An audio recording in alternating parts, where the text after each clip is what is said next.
Šį kartą artėju prie Pilės, Kaltinėnų arba Kepaluškalnio piliakalnio.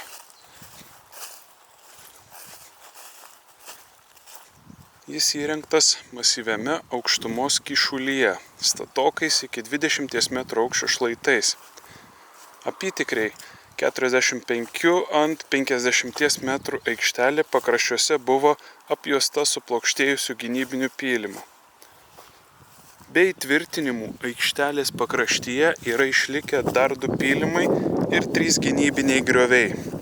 Piliakalnio dydis, jo gynybinių įtvirtinimų mastas leidžia manyti, jog kovų su kryžiuočiais laikotarpiu čia stovėjo viena stipriausių Žemaitijos pilių – Kaltinėnų krašto gynybinis administracinis centras. Štai tilteliai.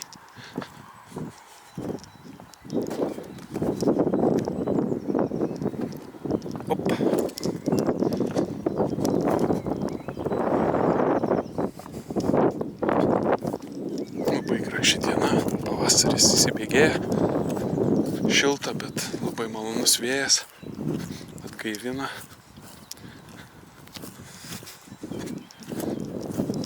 Tikrai įspūdinga tokia didelis kalnas.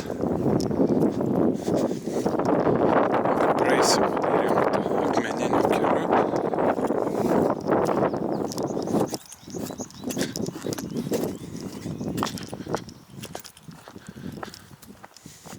Plevėsuoja Lietuvos istorinė vėliava ir nematau gerai kokia čia vėliava.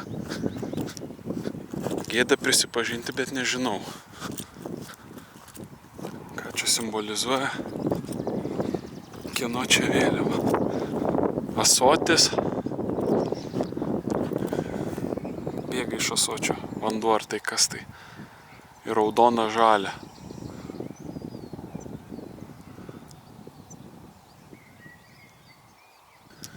Čia kaip aukuras koks tai. Aišku, ir šiukšlių nestinga jau. Bet vieta labai graži. Pušys štai pakalnėn. Apačioje yra daugybė religinės tematikos skulptūrų, nes čia kaip ir yra dvasinis parkas ar kažkas panašaus. Skaičiau važiuodamas. O ten yra skulptūra. Dar toliau pavažiavus dar jų ten yra galybė.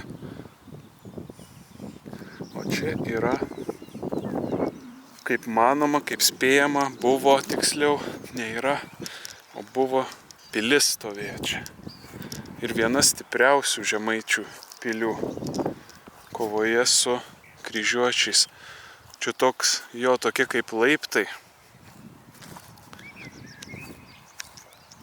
Čia tikrai galėjo būti gera vieta gynybai.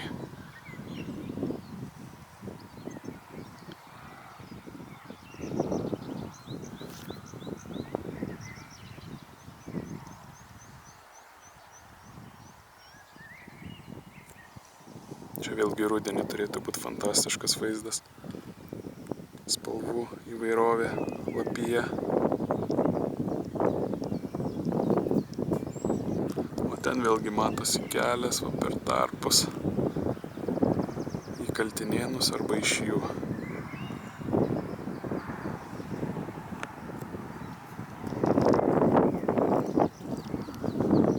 Štai va tokia šauni vieta. Istorinė vieta. Žemaičių kovingumo simbolis. Vienas iš jų tai yra ši piliavietė, šis piliakalnis. Štai.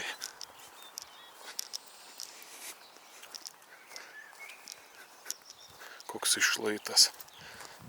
Keliasdešimties metrų. Čia ir užimt tokią sunku būtų pilį viduramžiais. Reiktų užkopti čia, kai tau trukdo. Mėtomi akmenys, ietys.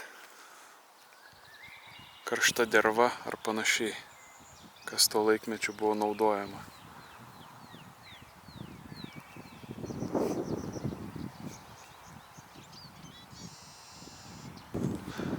Trumpas pasižvalgymas po Pilės arba Kaltinėnų piliakalnį.